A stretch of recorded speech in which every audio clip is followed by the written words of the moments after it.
Hello à tous, j'espère que vous allez bien. Aujourd'hui, 26e édition du Mardi se déguste avec une bière faite maison, faite par moi-même, faite par l'embouteillage. C'est parti!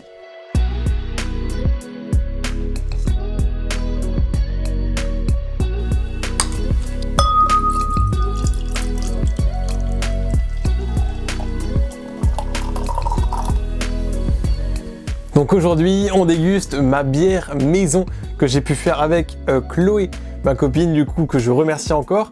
Donc c'est une bière IPA, faite avec un kit tout grain de la marque Saveur Bière. Donc comme dit, c'est une bière IPA. Pour rappel, les IPA, c'est des bières qui sont à la fois aromatiques et amères, mais qui ont principalement du coup un profil tourné autour de l'amertume. On le verra sur cette bière, normalement l'amertume est quand même plutôt bien présente, mais c'est aussi des bières fruitées. Donc on peut avoir des côtés un petit peu plus agrumes, un petit peu plus résineux aussi pour certaines IPA, ou sinon carrément un côté passion, un côté exotique qui peut être très présent grâce au houblon ajouté dans la bière. Tout commence tout d'abord avec les 4 ingrédients de la bière: l'eau, les céréales, les houblons et les levures. Avec ces 4 ingrédients, on pourra donc réaliser l'entièreté du brassage en passant par toutes les étapes.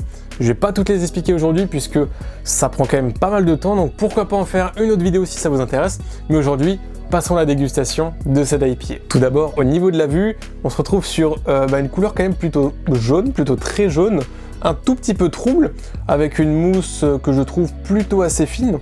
Donc déjà, ce qui est cool, c'est que ça ressemble à de la bière. Ensuite, au niveau du nez, on se retrouve sur une odeur plutôt sympathique, je trouve, plutôt tournée sur l'agrume, tournée sur ce côté-là, agrume résineux. Bref, pour vérifier tout ce que je dis sur cette IPA avec le petit sticker, l'embouteillage, et bien tout simplement, on va la goûter et on va voir ce que ça donne. C'est parti, dégustation de cette IPA faite par l'embouteillage.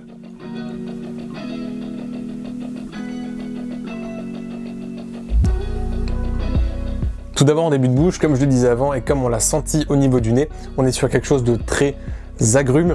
Donc on est vraiment sur ce côté-là de l'IPA.